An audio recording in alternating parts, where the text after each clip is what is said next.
Salut tout le monde, comment ça va? J'espère que vous allez bien, j'espère que tout se passe bien pour vous et que ça va comme vous voulez. Aujourd'hui, c'est parti pour un grand ménage, un grand nettoyage. Et pour ça, je vais utiliser cette petite machine que j'ai depuis plus d'un an maintenant. Vous me demandez souvent où est-ce que je l'ai achetée, vous avez tout en barre d'informations. Elle est dotée de cette petite brosse qui fait des jets d'eau. Ensuite, vous brossez avec et ensuite vous venez aspirer le surplus d'eau. Donc vous avez deux bacs, un bac d'eau sale et un bac d'eau propre. Donc le bac d'eau propre, vous mettez de l'eau claire avec du produit et vous avez une grande prise, pas besoin de rallonge. Moi, c'est parti, je vais commencer par cette tâche sur le tapis. Les enfants m'ont fait tomber du chocolat. Donc pour ça, je vais venir éjecter un petit peu d'eau avec le produit. Ensuite, je vais bien frotter. Et petit à petit, je vais rééjecter un petit peu de produit. Et ensuite, je vais frotter encore une fois de plus. Une fois que la tâche aura disparu, je vais tout simplement venir aspirer le surplus d'eau. Donc encore une fois, vous avez tout en barre d'informations. Et vraiment, moi, la machine, j'en suis très contente. Je l'utilise depuis longtemps. Vous la connaissez, vous la voyez sur mes vidéos depuis très longtemps. Et à chaque fois, vous me demandez où est-ce que je l'ai prise et le lien. Donc vous avez le lien en barre d'infos. Donc vous voyez avec moi l'eau qui s'aspire. Je vais vous montrer la couleur de l'eau après. Et comme vous voyez, plus aucune tache, rien. Ensuite, je passe côté canapé. Alors moi, mon canapé, c'est un poltronné sofa qui est entièrement déhoussable ou presque. En fait, j'ai que cette partie-là qui n'est pas déhoussable et tout le reste du canapé est déhoussable.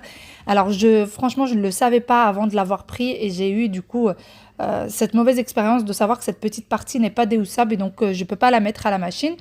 Donc pour ça, j'utilise toujours cette petite machine. Je viens éjecter de l'eau avec du produit. Je laisse poser à peu près 5 à 10 minutes et c'est qu'après ça que je viens frotter. Et par la suite, je viens aspirer le surplus d'eau. Alors là, j'ai oublié de vous le montrer, mais en plein milieu du canapé, en plein milieu de cette assise, de ce coffre, il y avait une toute petite tache de chocolat.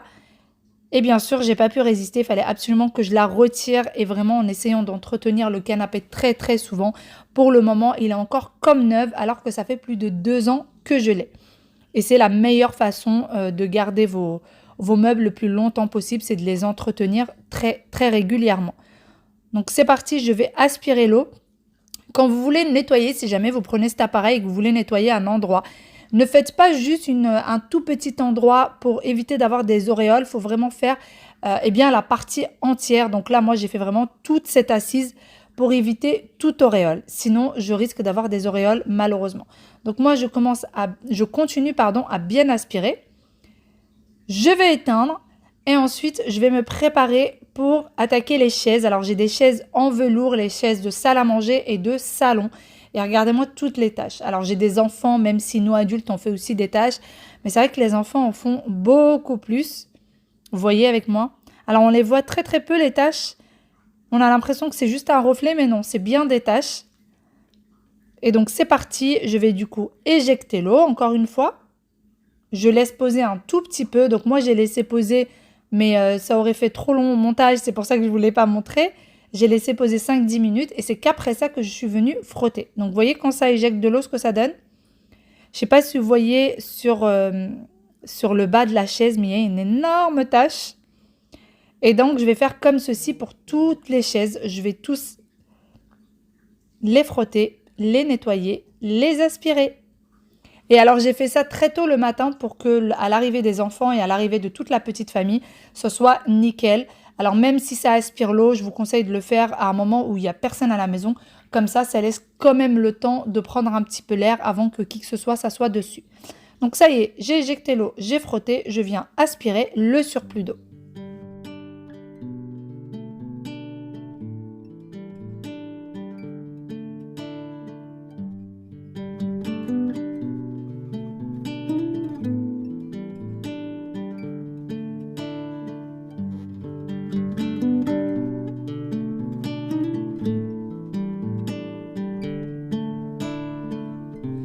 Si jamais vous vous demandez qu'est-ce que j'ai sur mon pull, c'est tout simplement le pampas que j'ai à la maison. Je me suis collée aux feuilles de pampas.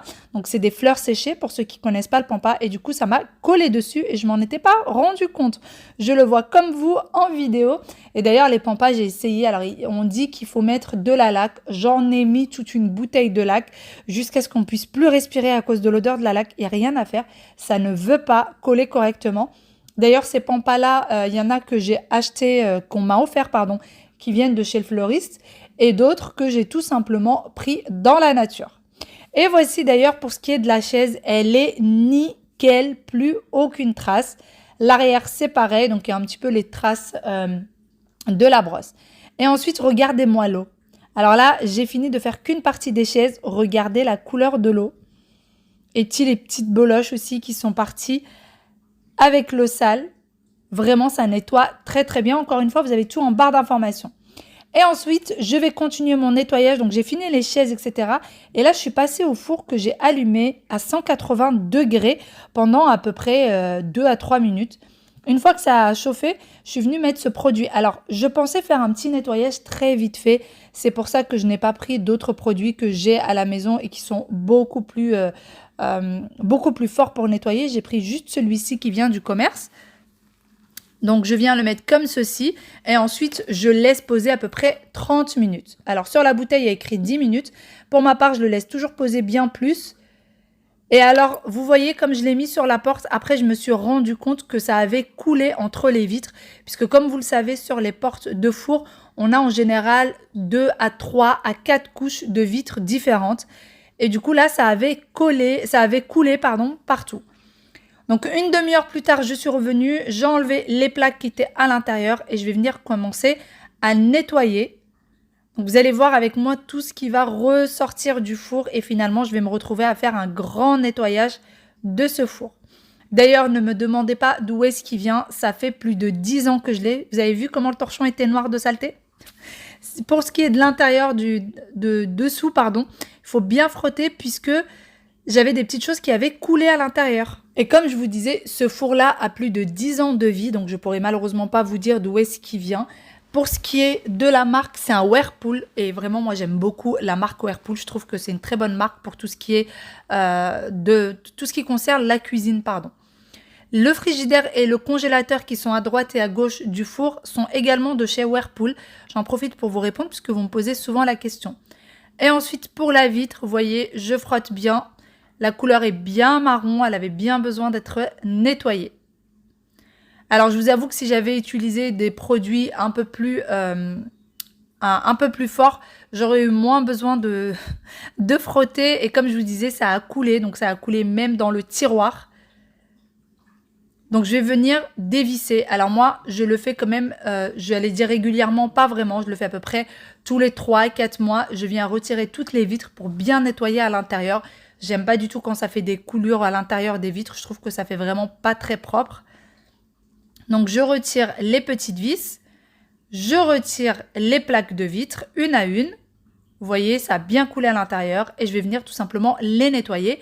Et par la suite, tous les remettre tout doucement. Alors, si jamais vous n'avez jamais fait ça, surtout faites-le à deux. Ne faites pas ça seul parce que c'est très galère. Moi, j'ai l'habitude. Donc, ça ne me dérange pas de le faire.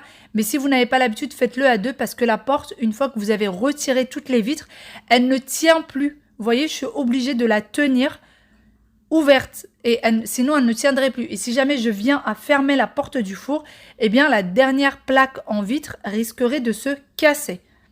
Donc, surtout, il faut que vous soyez deux pour vous entraider à tenir le four pendant que l'un nettoie les vitres, l'autre peut tenir la porte du four. Donc c'est parti, simplement avec une microfibre propre, je viens nettoyer, ensuite je viens lustrer et je fais ainsi de suite avec toutes les vitres et par la suite je vais tout simplement venir revisser le tout.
Je remets du coup chaque petite vis en place, je revisse le tout pour que tout tienne bien. Surtout si jamais vous l'avez jamais fait, n'hésitez pas à prendre plein de photos avant de tout retirer parce que parfois il y a tellement de petites choses à remettre en place que parfois on a tendance à se perdre, surtout si on n'a pas l'habitude. Une fois que j'ai tout remis en place, je vais venir nettoyer l'extérieur et pour ça je vais utiliser ma microfibre qui ne laisse pas de traces et du vinaigre. Pour ceux peut-être qui ne le savent pas, sachez que le spray de vinaigre retire tout ce qui est trace sur les vitres, sur miroir. Ça fait vraiment briller les miroirs et les vitres et également l'inox. Donc je nettoie tout ça, je refrotte. Alors sur l'inox qu'il y avait sous le four, eh bien il y avait pas mal de traces, pas mal de coulures comme je vous disais du four. Et ensuite je vais également venir nettoyer le micro-ondes. J'avais déjà retiré l'assiette que j'ai mis dans l'évier de cuisine. Et pour ce qui est l'intérieur du micro-ondes, je vais tout simplement le nettoyer avec le vinaigre, étant donné que le vinaigre nettoie et désinfecte. C'est vrai que son odeur est assez forte, mais elle s'évapore très très vite et vous avez vite plus aucune odeur une fois que vous avez nettoyé avec. Donc une fois nettoyé de l'intérieur, je vais nettoyer également de l'extérieur comme pour le four. Alors, ne me demandez pas si mon micro-ondes il est bien ou pas. Je vous avoue qu'on ne l'utilise pas beaucoup. C'est un four micro-ondes, mais c'est vrai que nous, on n'en a pas énormément l'utilité. Et ensuite, je vais passer à l'évier et je vais venir nettoyer tout ça. Donc, comme vous l'avez vu, j'avais également mis du produit sur les plaques, sur la plaque pardon, et sur les grilles. Donc, ça a été très très facile à nettoyer. Juste dû frotter un petit peu et tout s'est retiré. Alors, il faut quand même un petit peu d'huile de coude, bien sûr. Et ensuite, je vais tout laisser sécher tranquillement avant de venir tout remettre en place.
Ça y est, j'ai quasiment terminé de tout bien laver. Je vais tout rincer et laisser le tout sécher.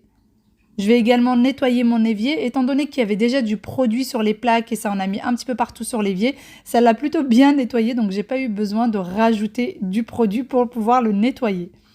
D'ailleurs, si jamais vous avez la peau sensible, etc., avec ce genre de produit, mettez des gants. Moi, je n'ai pas la peau sensible et je vous avoue que ça ne m'a rien fait. L'odeur n'est pas très forte non plus. Elle est même pas forte du tout. Donc, c'est pas non plus désagréable de l'utiliser. Bon, et bien, on va terminer cette petite journée sur une note un peu plus douce.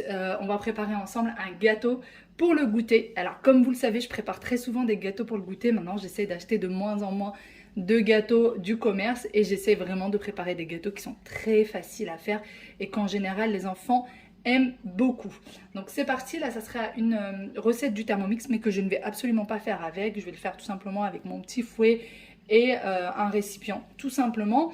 Alors moi déjà j'aime bien faire un petit peu les gâteaux comme ça et puis en plus de ça, ça prouve qu'on n'a pas forcément besoin tout le temps du Thermomix, même si parfois il est essentiel je trouve, mais on n'est pas obligé de l'avoir. Sinon, pour ce qui est des ingrédients, moi j'ai de la cassonade. Mais vous n'êtes pas obligé d'avoir de la cassonade. La vraie recette, c'est du sucre en poudre blanc. Mais moi, j'en ai pas. Donc, vous avez besoin de 200 grammes. Pour ma part, je ne vais mettre que 150 grammes. J'essaie de diminuer un petit peu le sucre. Mais vous pouvez aller jusqu'à 200 grammes. Ensuite, j'ai de la poudre d'amande. On a besoin de 50 grammes de poudre d'amande. Si vous n'avez pas de la poudre d'amande, vous pouvez la remplacer par de la noix de coco râpée. 50 grammes de noix de coco râpée ou alors 50 grammes de poudre d'amande. Ensuite, de la farine, 80 g de farine, donc il n'y en a pas beaucoup à l'intérieur. On a besoin de 4 œufs, beurre coupé comme ça en morceaux. Et on a besoin de 100 g de beurre demi-sel. Allez, c'est parti, on va commencer la recette.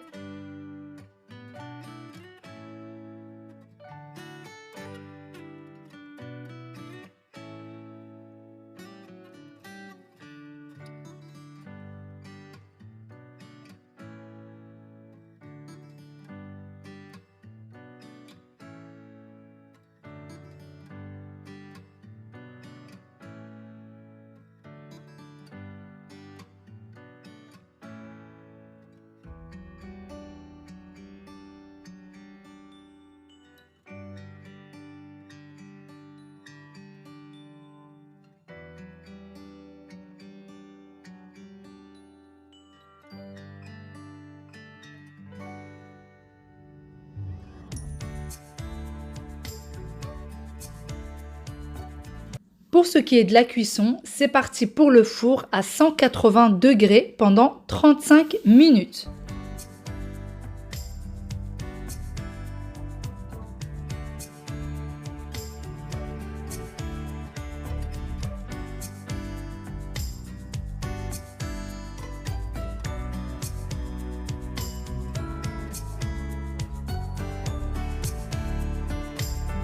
Voici du coup le résultat du gâteau une fois sorti du four. Alors c'est très moelleux avec ce goût d'amande, c'est un délice. Ça change un petit peu des gâteaux au yaourt. J'ai saupoudré un petit peu de sucre glace pour la déco et pour le plaisir également. Et accompagné de petites framboises, que ce soit pour la déco ou pour la dégustation, c'est très très bon. Dites-moi si vous allez l'essayer et si vous l'essayez, n'hésitez pas à m'envoyer des petites photos sur Instagram.